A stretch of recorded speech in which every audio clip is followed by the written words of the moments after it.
I forgot about that pen up dance.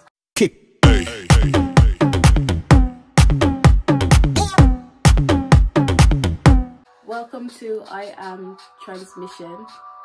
Today we are going to chat about Instagram and the influence of social media. Yeah man. Missed you. How are you? Welcome to all our trillions of followers all over the universe. It will be one day, hopefully. Hopefully. Anywho. Remember to like, comment and subscribe. Yes, please do. You know what? We talk about social media, but we're on social media. Is this class of social media? Is YouTube class of social media? Digital platform. I mean, you can stream and talk to people on YouTube, innit? I feel like it's less intrusive. But I feel like you can film and just go about your day, whereas Instagram is more like, can you see me? You need to be constantly interacting, don't you? Non-stop. And I think that in itself, it causes a pressure, don't you think? Definitely. And one thing that people don't realise is that the people that create these apps, you know, they don't allow their children to have them. Literally like 30 minutes on that app a day. Some of them don't allow them to have it at all because they've made it to be addictive. And what do they say about what it does to the psyche? It's like it's like being on crack because you need that hit. Man, come on, man. Hook me up this time. It's all the time. You crack, hook you up. Get the fuck out of here. Then your concentration is very limited because, okay, sometimes you'll ask me something, talk to me, and talk to me. You're alright, how's your day been? What did you get up to? Are you alright? You're not listening to me though. You see, you try it. Oh, alright. Your children, you have this filter in your head, so when they talk, you go, yeah, But you're not really listening. That's very true. Because they just chat a lot of waffle a lot of times. But you find that's how you become with everybody. I feel like it also like fills the gap as well. What do you mean by that? Like, say if it's awkward in a room or no one's talking, everyone just goes on their phones and watches videos or something. That's true. You know what I mean? It shouldn't be like that. Like, this is why everyone has so many issues at the moment, because we're not interacting, or it's like everybody's trying to one-up each other. Because I have this many followers, so I have to keep my followers entertained. When we're going and meeting up with each other, you're entertaining your followers, your fans, but not your friends. You know what I mean? And you know what's crazy about that is that these people, you do the most, and then they'll ignore you. You have no control over whether people give you the attention that you're looking for. And don't get me wrong, obviously it has its place, because if you are creative like us, it's an ideal place to show that creativity. Of course it is.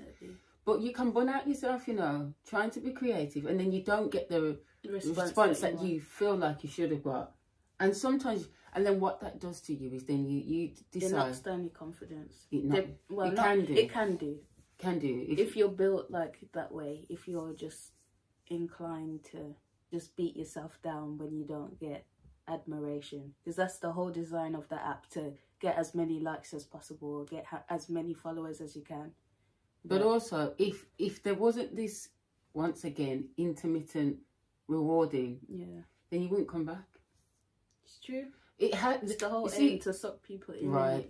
This is what's clever about these people that make that. But there's always a point. There's always a point. And it's about control. Because really, how do these people make money from the app? I mean, the people that create the app, what are they getting out of it? I think you do get money from it. Like, not the actual Instagram owners, creators. Because it's about how many people buy the app. Well, not buy the app, but download it. Because don't get me wrong, I understand that people like Zuckerberg. And all right, we've got the Meta now, which is a whole other thing we could talk about. Because people are I saw something, there was an advertisement about the Meta world. And if you don't know about it, like Facebook has now got Meta, it's basically you are living in a fake world, but it's almost like you can buy things with real money. Yeah. So for instance, I saw two things. One where people buy real estate in the Meta world. Yeah. You know what? My boss was getting mad about this the other day at work. He was like, I don't understand all this NFTs and digital art and all of that, because you're buying things with real money for a world that doesn't actually exist. And what if like it disappears? Then you've put all this money into nothing, basically, a code. And he's like, maybe I'm just too old for this. No, because here's the thing. If you're going to get into things like that, because I've considered it, because I'm smart, right? Because if you're going to get into things like that, you have to understand that you go and make your money and come out. Yeah. But if you have the mindset where you're not very strong-minded, you don't take things as they are, you get sucked in very easily, then you'll do things like what I saw. This couple, they were big on YouTube apparently. They bought their pet in the Meta world, a Louis Vuitton something or other. It was like $1,500, and they were gassed. The dog wasn't real. The thing that bought it wasn't real. They paid money on nothing. And the thing is, your kids are geared for this type of world. And this is what they're really saying here. This is what they're saying.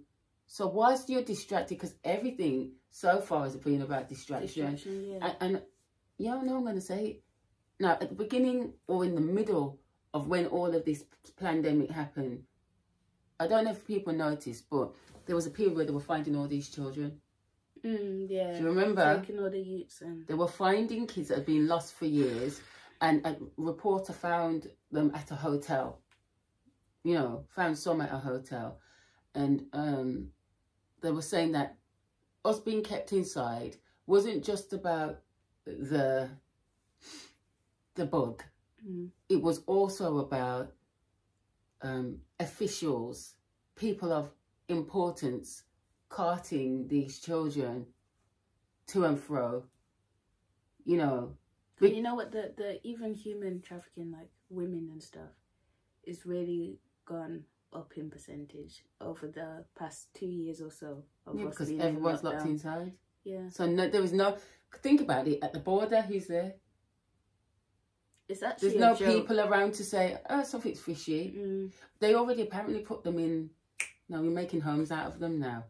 The crates. The crates. The containers. Yeah. Those countries where, I found one the other day and I said, and they do a lot of shipments there, certain times of the year, they say, that's what's really going on. Those remote islands. Yeah. Yeah.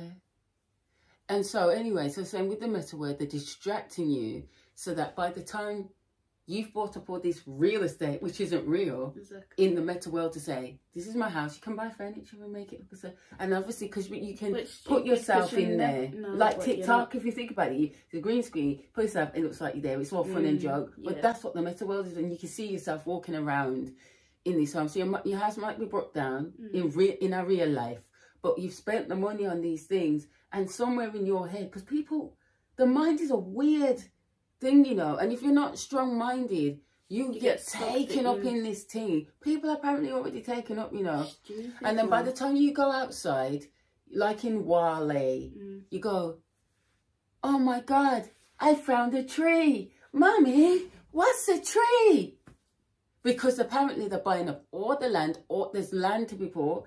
Even, okay, people think Kanye's maddy, you know, but he's been trying to, people like him have been trying to tell you, land is there to be bought. By the time you wake up now, all the land buy out, and then you're paupers. Basically, we're a bunch of paupers. You can't buy nothing. You can't go anywhere. You adhere to all the rules. The thing done out. Well. And then on top of that, like, you know, I was watching something the other day and I sent it to Eden, and it was about mental health and depression. So they were saying, like, with depression, this one professor, we'll put the link below so you can watch it yourself. This one professor was saying that he did a study how depression affects different people. And he said he had met people who had gone through war, rape, murder, like lost everything, like tumultuous life. And he said, how are you happy? And how do you get through life? Like it hasn't touched you, hasn't affected you. And then somebody else who's gone through far less is totally, depression is totally ravished them. What is the difference? And after the in-depth look at things, he said, you know what's crazy? Obviously, certain things about your makeup and even that thing about genetically being depressed, he said, it's not entirely the truth. It's not entirely the truth. What it is because our value has changed. Before it used to be about family. You meet up on Sunday from wherever all the family is and you eat food. Even if you can't stand each other's guts, you throw shade, you eat your food and you leave. You know, our values have changed. And I will say that the more we were given choice, the more things were more available. Houses became more available. Having your own business became more available. You know what sticks in my head? The Pepsi and Cola adverts. That things became a bit more available. You know, you had your home cinematic team. You know, you could go to Blockbusters. You even don't know. Get your videos. It will, you know, but your popcorn. Everything became more accessible. And I think that's when people's values changed, because it became less about the fight. Because people in the 80s and 70s and 60s were fighting for rights. Struggle. They were fighting, you know, they were trying to get through the struggle. So it was more important to survive. It was more important to find joy in. But that's not the case anymore. Because anybody can get famous. Anybody can have money or scam their way to the top. You know what I mean? It's like, I feel like social media, you put yourself too out there. To be judged. To be judged and to be seen. Okay. So it's like, I feel like it's an invasion of privacy, to be honest, because people will go into deep depths to show, oh, I'm in my house. Oh, I've went to the shop today. Oh, I'm walking across the street. Like, just things that people don't need to see. And why are we doing it? Well, I say we, but just to be. Why? What's the To reason? be noticed, to have views, but it is the meta world. Like, you're doing it for people that you don't know most of the time, to have fans. But guess what you're doing when you're doing that? Then you can no longer, because you're not living for yourself. You're living for them. And I never really finished the point that this professor made. What he said was that human beings in general are not made to be separate. No, not made to be alone. Don't get me wrong, I quite like my own company. Same. I don't mind. Like, when lockdown all that started to happen, I said, well, it's kind of the norm for me, and I was laughing. Not true? No, it's true. It's only when I got sick that it got a bit hard in the past year. Then that really got to me at times, and only at times. I think you have to have a certain makeup anyway, but generally as human beings, you're not born to just be on an island on your own, you know, because that's weird. Because it really, ultimately, you have broken up my day. And if that wasn't the case, then they wouldn't put people in prison and put them in solitude, confinement. That's true. Because they know psychologically, day in, day out, that's going to mess with you, right? And so, think about it. You become isolated. Because you're right, although you're in a room full of people, this is what you're doing. You don't realise it, but you're isolating yourself. You're entertained, but you're isolating yourself. How many mad people entertain themselves? Hey, you see them on road, laughing at them. Hey, and you're like, what are they laughing at? This is really what we're doing. No, and literally. Then, no, you are. And then guess what? You cannot, because you are putting up things because, especially with Instagram, unless you can do something to entertain people, you know, don't get even if the entertainment is, oh, I just wanted to say a nice verse, you know, don't worry, life will be all right. Here's my titties and my batty. God bless you, goodbye. Did you see my vagina in the sky? Did you see? Unless you're doing something that, you know, is entertaining or provocative or something, then you're overlooked. You're overlooked. And stupidity is rewarded. Foolishness is rewarded. Mediocrity is rewarded. And then what you're doing then is you can no longer self-regulate. You can't from you wake up in the morning, you're not even reaching for water. This is your water and your Bible and your Quran. Wow. You're reaching for this for your life. Let me see how many people have letting other people determine how to run your life. You can't self-regulate. You can't self-regulate. You have to look outside of you now. Do you see them girls here when they be on Instagram and they lose like 15 million followers or 15,000? I'm like, how? I'm like, what, is it that deep? Yeah, it's that deep. Like, I understand it though. I lose a couple followers here and there, but I don't really care at the same time because you haven't invested that much in it. Because they can't self-regulate. That is a big deal because it's part of their identity. Every follower means I'm special. I don't care. I'm popping. Everyone on me. You mean you've only got 5 followers? I've noticed that, and like I've been, you know, around certain people and they've had like 500k followers on Instagram, and it's kind of like they have this air of, oh, like the grandiose air, I'm better than you. But if the app gets deleted now, then what? Because we're still in the same building. Do you know what I mean? We're still at the same event, and you're going on like you're better than me because you have 500k. And not just that, because 500k mediocre people were lighting up your mediocre ass. There's nothing like a bunch of mediocre people to make you feel that, well, I must be popular. Because some people need to stop the guara, foot over, dancing to counter. If I see one more blood seed video, could you, and some, with your dead outfit. What